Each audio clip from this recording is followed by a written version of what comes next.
Doodle doodle, one might have heard the doodle doodle sound of an egg bird. Squash, squash, one might have known that against my house eggs he has thrown. Hoodle, hoodle, one might have guessed the good old egg bird's at his best. Floodle, floodle, one might say the good old egg bird's flying away. Gone, gone, one might see that he just about made it over the trees. Pow, pow, one might frown, 'cause a good old egg bird was just shot down. Welcome to the Nutshell Show. We'll be right back after this neighborhood tip of the day. I'm going to tell you exactly how to tell if a piece of fruit is ripe or if it's not. Step number 1, you take the fruit. Step number 2, you cut it open. Step number 3, you taste it. If it's sweet, it's good. If it's sour, it's not good. And now, back to the show. Right now, I am traveling on the road, taking Nutshell to where you are. And today, I'm going to Brian Coker's house. That's right, Brian Coker. And on my way to Brian Coker's house, not much to see. So far, I've seen 2 peanut stands, 1 chicken coop, and a guy waving me down saying, "I love you." Needless to say, I'm pressing on. He's so stupid. Well, surprises around every corner. I just got pulled over by the police because he said my left tail light blinker was blinking. Go figure. And he decided to give me a ticket for it. Can you believe it? But he said he would let me out of the ticket if I put on this dress. I told him I'm sorry, I'm a man of integrity. I'm on my way to Brian Coker's house. So needless to say, I am pressing on.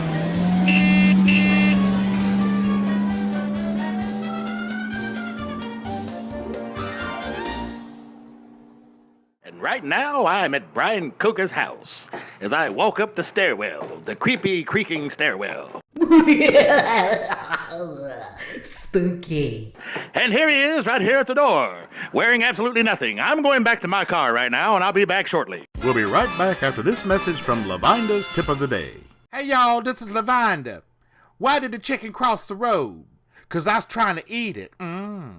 And now, back to our show. All right, let's try this one more time. I'm at the front door of Brian Coker.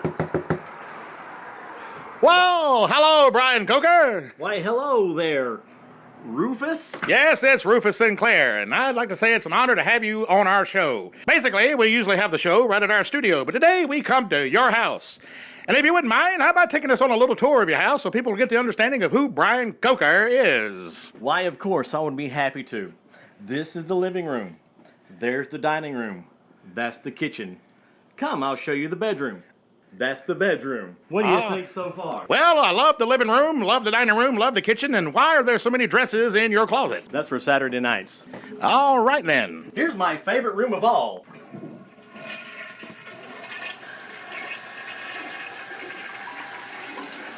Like many an actor's career, is it not? Absolutely down the toilet. I get it. That's a good one. But not Brian Coker's career. That's why we're here. So, ladies and gentlemen, welcome to the Nutshell Show. Ever since you told me that you love me, I'm a nut.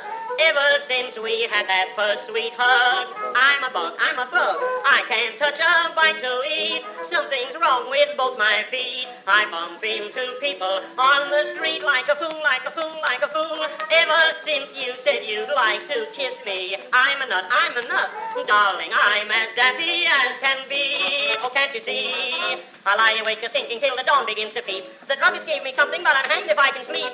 Ever since you told me that you love me. All right, ladies and gentlemen, this is Rufus Sinclair with the Nutshell Show saying welcome. And today we have actor-comedian Brian Coker. Brian, welcome to the Nutshell Show. Thank you. I feel honored to be here, and I feel welcome, and it's nice to join you here in, well, my house, but, you know, I knocked on the door unexpected. I really wasn't expecting you. But anyway, thanks for being here, and, okay, yeah, thank you. I feel, yeah. And talking about not expecting, I didn't expect to see the surprise I got when I first came to your front door. Does that happen often, Brian Coker? Well, I just got out of the shower, and I was expecting someone else. But anyway. I see. You know, I'm reminded of a Seinfeld episode where George Costanza had just gotten out of the pool. I noticed a similarity. Well, okay. Too much information. Let's go on. Brian Coker, tell us a little bit about yourself. Well, my name is Brian Coker. I've been acting now for about 20 years. It'll be 20 years this December. And I really enjoy doing that. I enjoy acting and the writing and comedy and just making people laugh. It's just really a neat thing. And I have a regular job that I work at, run a thing called a press break. It's been there 21 years.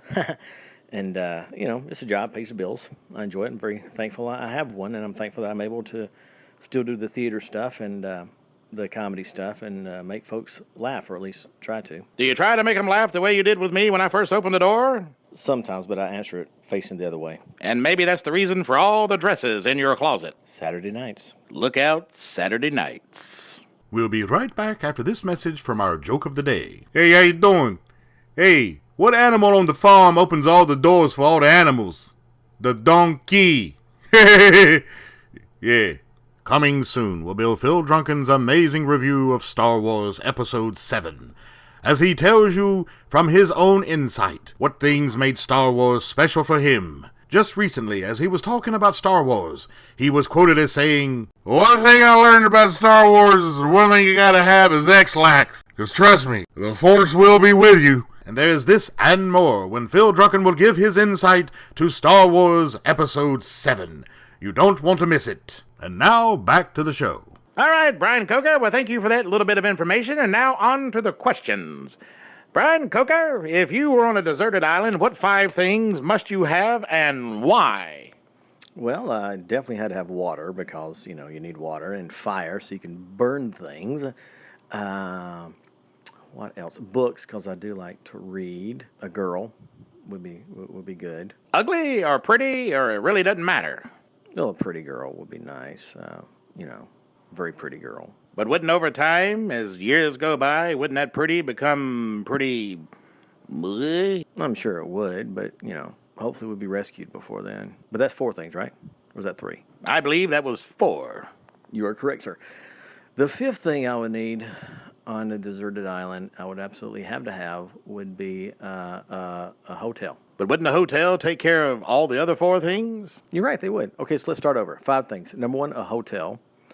Number 2, Barnes & Noble, close by. Number 3, a eating joint somewhere good. A Chili's. A Chili's would be really nice, because I do like Chili's. Let's see here. A TV with access to internet access. That would be good. But that, too, would be in the hotel, would it not? Once again, you're correct. Okay, deserted island. Let me start over. Deserted island, I would need 5 things. First thing I would need would be a hotel. Second thing I would need would be a girl. Pretty girl. The third thing I would need would be a mode of transportation in case I wanted to leave the hotel for some reason to go somewhere, like back home. The fourth thing I would need would be probably money, because you gotta pay for crap, and not crap. You gotta pay for stuff, and it'd be weird if you did have to pay for crap. That'd be awful, because you can make your own anyway. And the other thing would be, oh gosh, I don't know, cell phone. A cell phone. Listen to me, iPhone. I'm so behind the times. Question. If you had money to spend and pay, who are you paying? Oh, the other people on the deserted island. Doesn't the word deserted mean nobody on it? You know what? You're absolutely right. Okay, let me start over.